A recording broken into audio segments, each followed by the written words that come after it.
Coinbase wants to turn crypto into a weapon in the hands of the US government. Let's understand what it means, and let's look at some other news in this week's episode of This Week in Tech.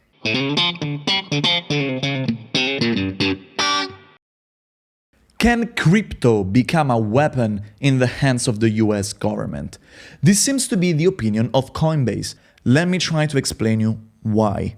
So we all know that Russia has been facing heavy sanctions from NATO, which basically cut them out from the world financial system. They can't make payments, so they can't put their money out, but they can't even get money in, and that's bringing their economy to their knees. Now, a lot of people think that crypto could potentially help them, becoming a way to go around these sanctions, but that's not what Coinbase thinks. Last week, they released a blog post in which they talk about two things mainly. The first one is how they're actively preventing Russia from going around these sanctions. And the second thing that they do is they lay out a vision, a way that they think crypto can help the US government.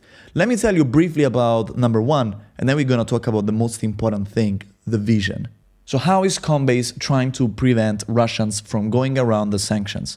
The first thing that they're doing is that they're blocking individuals. This is pretty obvious, but Coinbase is a regulated financial institution, which means that they know who all their customers are. When you make an account on Coinbase, you need to provide your ID.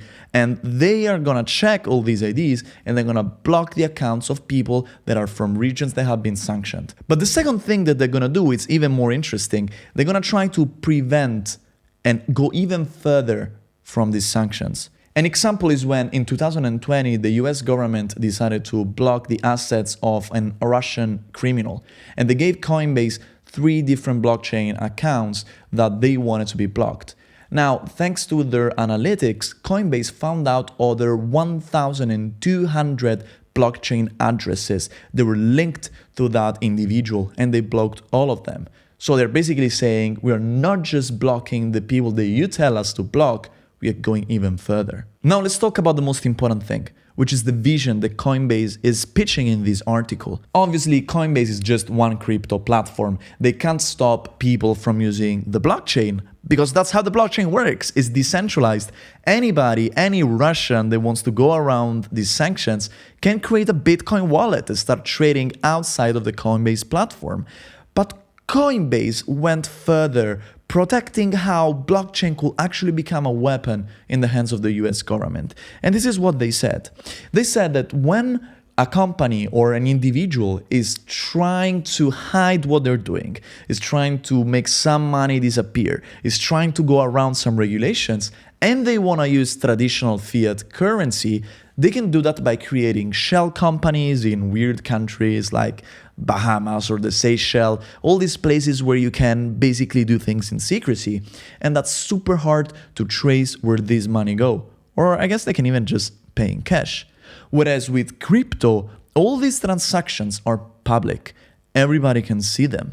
So since it's traceable and public and impossible to modify, this means that transactions with crypto are actually easier to control than transactions using fiat currency. But that wasn't the point of crypto, wasn't it? I think for the last few years, we always heard this amazing story of how crypto is free from control of banks, financial institutions, governments. And now instead, Coinbase is saying something different. It's saying crypto is decentralized, but that doesn't mean that it's not controllable. It's saying crypto is decentralized, therefore, it's easier to control because it's public, because it's open, because it's impossible to modify. And therefore, nobody can hide anything. You can find out who are the bad guys and you can prosecute them. Now, obviously, Coinbase is just one crypto platform, so they can't really decide how the blockchain is being used. But it's the biggest crypto platform and they can shape the narrative. They can tell the government how they see this crypto technology being used. And that has an impact on people because they're gonna support whatever story they believe in and whatever usage they want crypto to have. So this war is gonna go in the history books for a lot of different reasons. But I think that is also gonna shape the history of technology and of cryptocurrency in particular.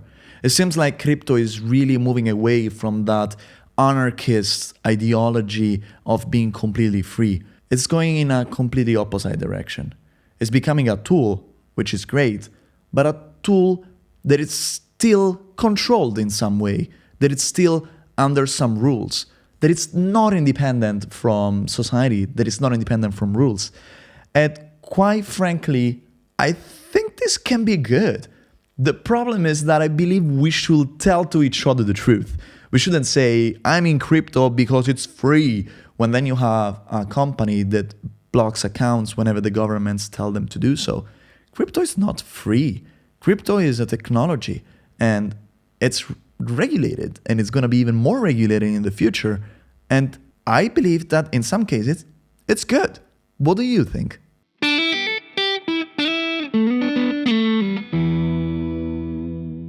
Apple is executing the strategy like a metronome. It's amazing what they're doing. Let me tell you why. This week they had an unusual March event. Usually they do events later on in the year, but when they do something in March, it means that there's something cool they want to announce. They announced a bunch of things. They announced new colors on the iPhone. Cool, but whatever. They announced a new upgraded iPhone SE, which is the cheap version of the iPhone. Also cool, but not really world-changing. A new updated iPad Air with an M1 chip, which is also cool, but again, not life-changing.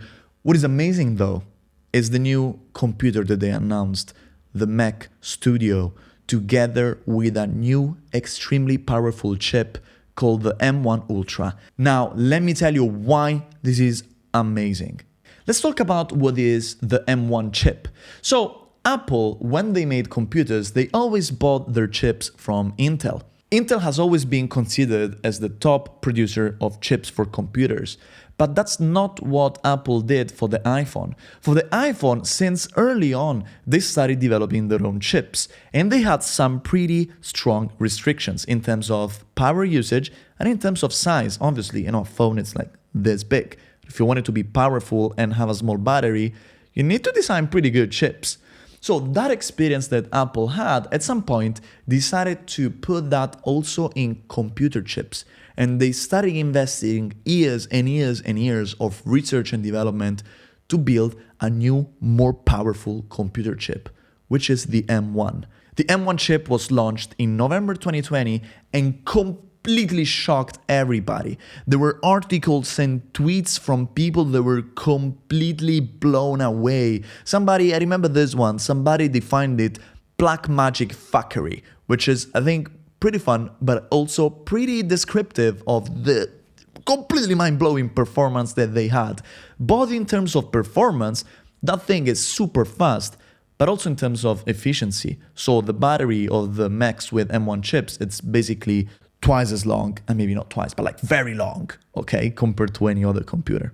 Now, last year in November, they introduced the new MacBook Pros with two different kinds of chips. The Mac 1 Pro, that is a more powerful version of the M1, and the M1 Max, which is even more powerful. But this week, they went a step further, and they said that there was a secret. The secret was that the M1 Max was designed to be scaled up. You could put more than one M1 Max together.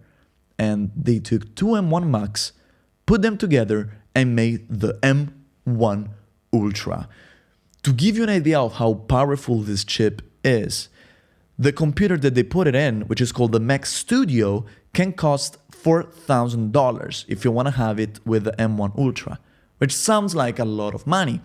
But according to some leaked tests, this seems to be faster than a 28-inch Intel Xeon processor, which on a Mac Pro will cost roughly $15,000. So this thing at $4,000, it's faster than something that you will have to pay 4 times as much just a week ago. It's mind-blowing. But I think what's even better is to look at the strategy of this company. This company that had a completely mind-blowing product some years ago called the iPhone that was basically the most successful consumer product in history. And they used all the money and all that scale to develop technology with a 10 years timeline, by the way, that is blowing everybody away. I'm so refreshed by looking at this because you see, in tech, there's this mindset now of the MVP, the minimum viable product, or Facebook says, move fast and break things. And so to me, it's so refreshing to see a company that instead invests 10 years in research and development to create something that's magical.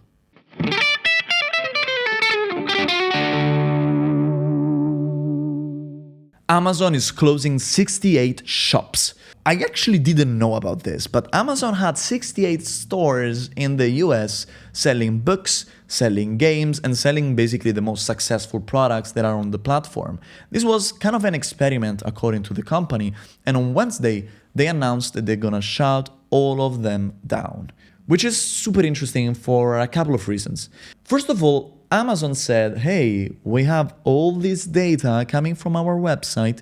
We're going to use it to make the best brick and mortar experience we can ever create. And it didn't work, which kind of makes me think that either their data is not that valuable outside of that context, or that really retail it's dead. The people just want to buy online. But it's also something else more interesting, I think, to think about.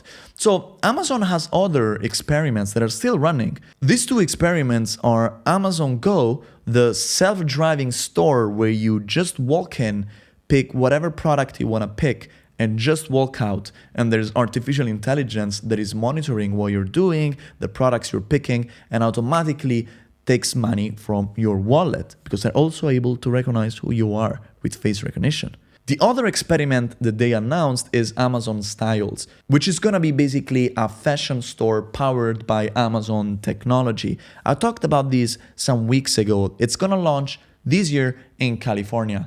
And the fact that they are going to close 68 stores, what does it say about these two different experiments? Basically, if these 68 stores failed, why should these two experiments succeed? Is it just because they have better technology? Is it because it's a different market? I don't know, but if I were in Amazon, I will start guessing whether this whole idea of moving from the internet to the physical stores is working. Really looking forward to see whether all these billions of dollars of investments in crazy technology for retail is going to pay off.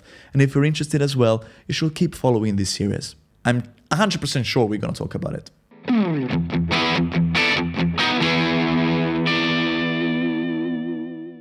That's it for this week. Thank you for watching this episode of This Week in Tech. Every week I produced one video where I try to explain you all the most important news that happen in the world of technology. And I do that because technology is impacting society as a whole. It's impacting me, it's impacting you, it's impacting your friends. And so it's important that we all are aware of what's happening.